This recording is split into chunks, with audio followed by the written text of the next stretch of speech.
What do cotton picking, organ selling, and hoeing have in common? If one person experienced those three things, let me just get to the video. I'm trying too hard.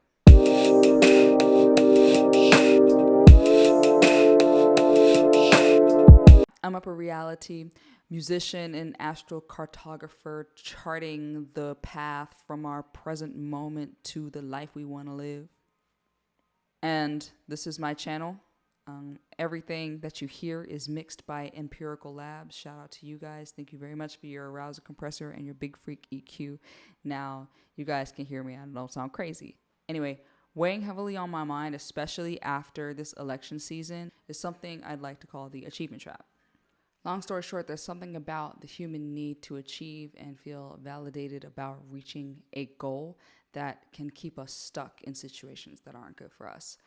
To fully kind of get the feel for what I'm talking about, I'm going to kind of bring you to three extremes, right? These scenes kind of constitute furthest that we can go in terms of human exploitation and the experience of the individual who is being subjected to it. Number one, lovely woman who talks about her earlier years in life as a sharecropper. Could nobody beat me. I go to 400 before they beat me. Number two, a man in the Philippines has just learned that he was passed up in favor of a younger candidate for the chance to sell his kidney. Sa akin, hanggang dito lang ako. Dapat inuna muna yung sa akin bago yung kanya. Yung mali.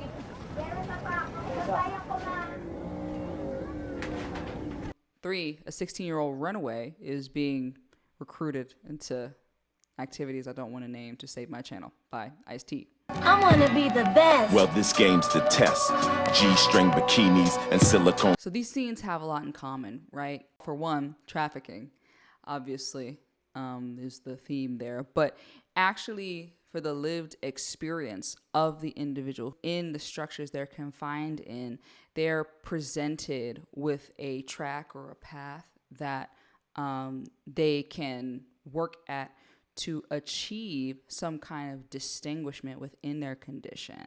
Innate loyalty to self-preservation becomes hijacked, and suddenly they desire to suffer to achieve some sort of distinguishment within that. They desire to either perform that task multiple times or to perform that somewhat fatal task once, et cetera, et cetera.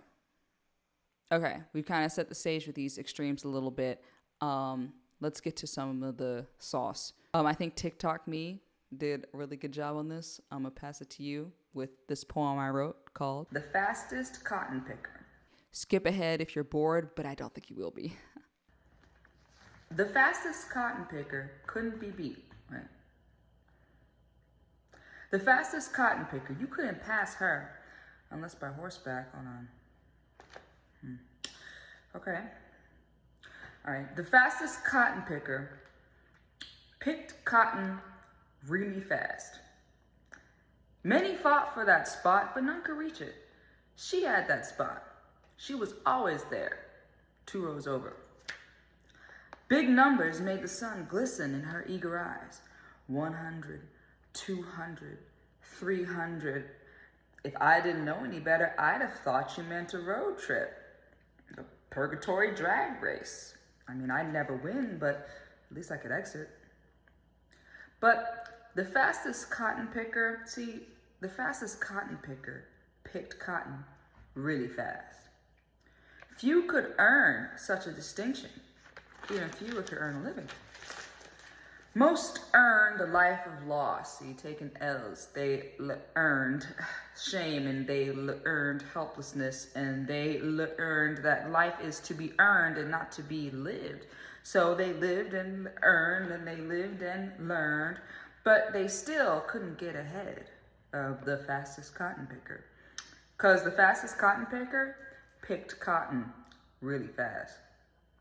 She may not have been promoted to head cotton picker with an extended cotton picking leave package and premium cotton picking insurance, but maybe the whole crew could get their weight up, their 300 pounds a day, their weight up, and move on to some even better cotton picking place with a cotton pickers association and a cotton picket fence.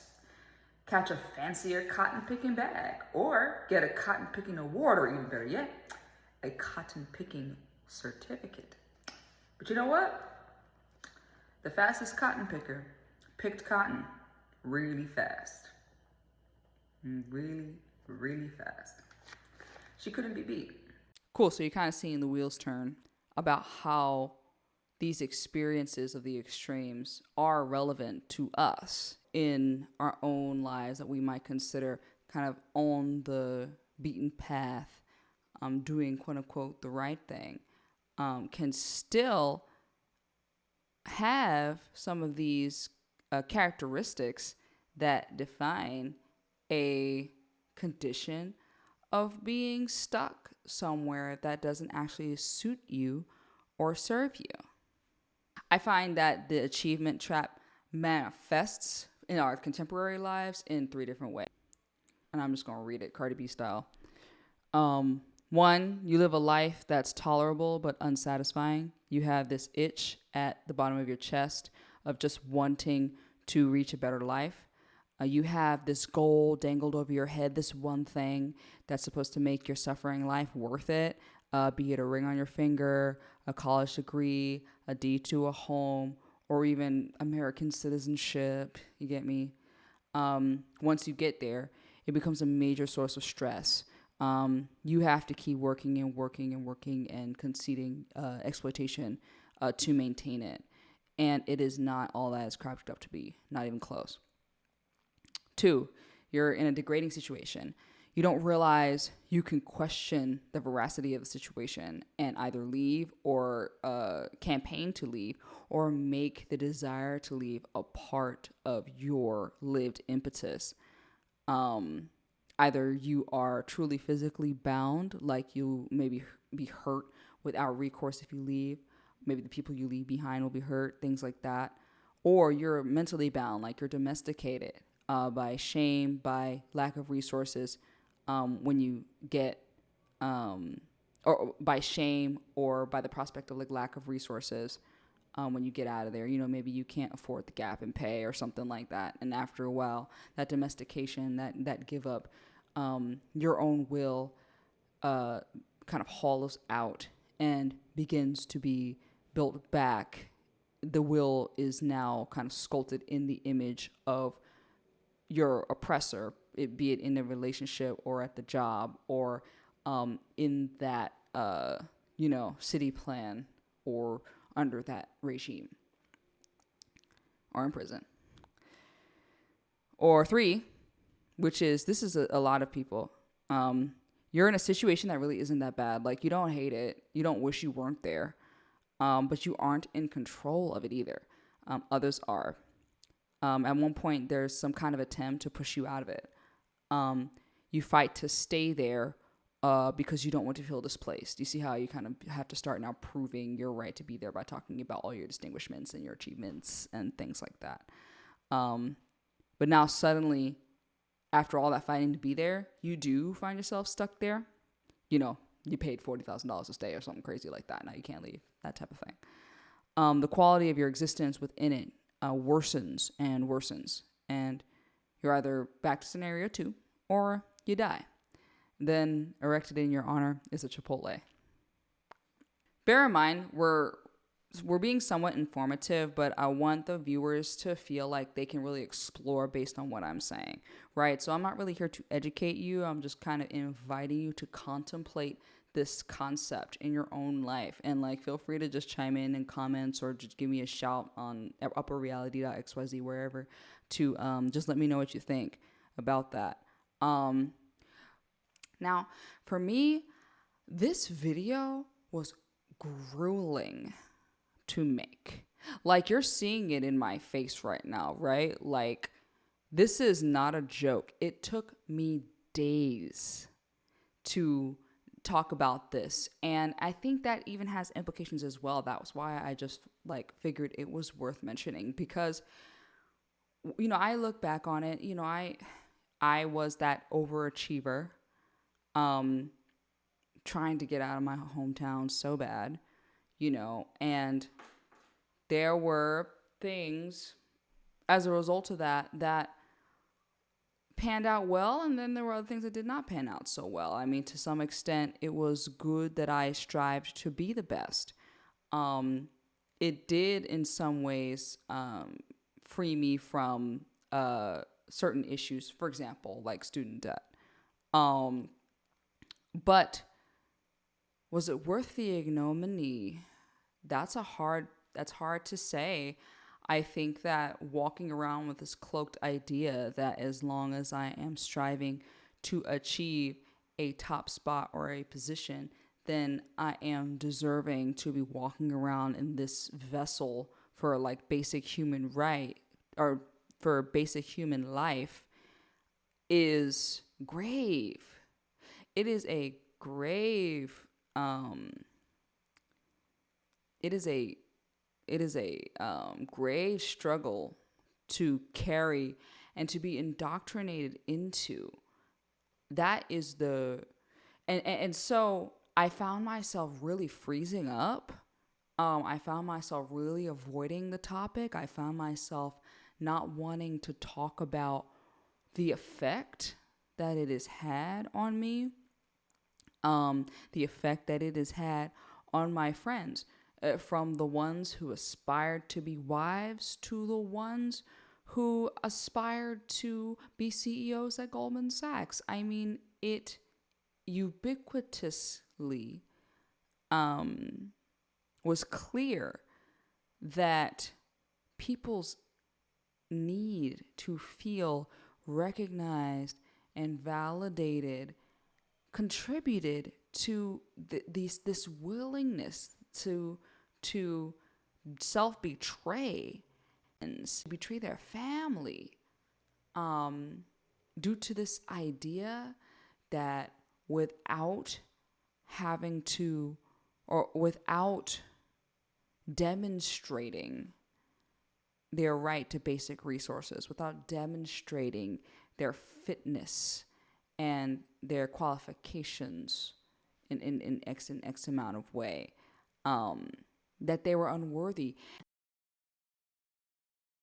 Of unworthiness or worthiness, the desire to be worthy, like superseded the rational and reasonable analysis of the situation, right? You know, working at Yukaku Barbecue, I saw people that should have quit 6 months ago, but wanted to be really good servers. I mean, it's deep, and you could just tell it's the feeling of not wanting to feel like they failed, i.e. did not achieve, not wanting to feel like they didn't stick it out, not wanting to feel like they, quote unquote, gave up, not wanting to feel like they didn't reach something. The feeling itself, regardless of the circumstances, controlled their actions. And so that's why I found it so important to make a video like this, because it has implications on the art that I create in the community that I want to foster, right? Like, people need upper reality to it because it reminds them that winning will never set them free. You get me? And to be a distinguished prisoner is still to be a prisoner. And some people can leave and some people can't. So how do we cope with that? And what is our path for that to no longer have dominion over us?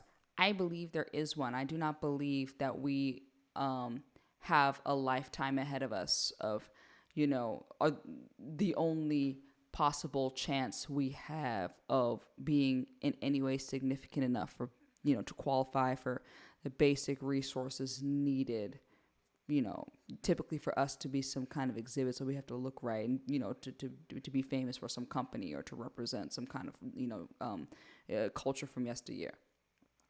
To be preserved for that, I don't think that that's just going to be our lives. I don't think that we have to sit here and fight to sell our souls or sell our stories to history, or put our stories stories up for sale to see if history is going to buy them, because we can't even choose what it's going to be used for.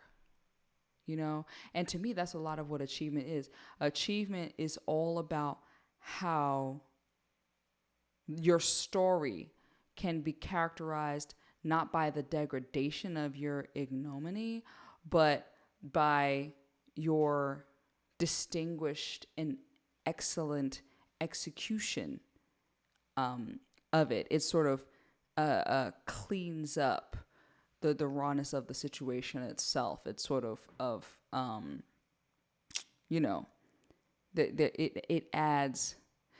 To take, for example, the man who didn't get the chance to sell his kidney. There was a man that did get a chance to sell his kidney, and he spent all the rest of the money. And turns out the man had a renal disease, so now his other kidney is messed up, and he needs a kidney transplant. I think the biggest thing about the achievement trap that I really want people to understand, at least from my perspective, this is the thing that really kind of did it for me, was realizing that in the event that you do leave, and you do leave with that thing in your hand that says, I was one of the best that did it. If you walk out of there with that in your hand, all that time suffering for that institution to validate and substantiate your life, once you're out of there, they're going to forget about you. Big time. They're going to actively suppress the fact that you even existed, because either one of two things: you did do damn good, you did so good that it may inspire other people in a disruptive sense, that they may feel the different ways that they want to achieve reforms within the institution, so that more people can reach that level without institutional pitfalls. You know how it goes, the DEI demon and all that stuff. Either that, or you really sat there and took a stand about how some of these things are wrong. Some of these things are wrong. I hate to go on my little rant again, but I met a guy from the neighboring high school that was so good. They were so brilliant. These students at this neighboring high school, in their pit, in marching band, their pit was the best that ever did it, or one of them. Those kids could play marimba like crazy. Anyways, I meet this guy in Austin, and he's just joking casually about having like life-altering carpal tunnel. And he's like, oh, you don't have it too? That is wrong. That's wrong. These kids really were made to feel like they needed to be the best at what they did, so that they didn't have to carry the shame of unworthiness with them. And that high school has probably forgotten its name. It's maybe engraved on some kind of John Philip Sousa award at best. And now he's walking around with carpal tunnel. It's not worth it. It's not fair. You get what I'm saying? For those of you who stayed with me long enough, at some point, you guys have to eventually know who upper reality is. The cat has to kind of get out the bag a little bit, right? And this is just a part of it. Like, you guys are a part of the audience. I'm really glad you guys are here. But this is the kind of stuff that I wrestle with, that it's time for my music and my art to represent, in terms of the exodus from that, the unlearning of that, and to construct a home for people to seek refuge from that, because that stuff is bogus. That stuff is done. It's time for us to be, free from those things. So thank you for watching this video. More to come. You see this on YouTube, but you're going to mainly see me active on my own personal site, upperreality.xyz. Got some activations planned for the folks, so I'm really excited how things are going to go here moving forward. And thank you for watching, and don't work too hard.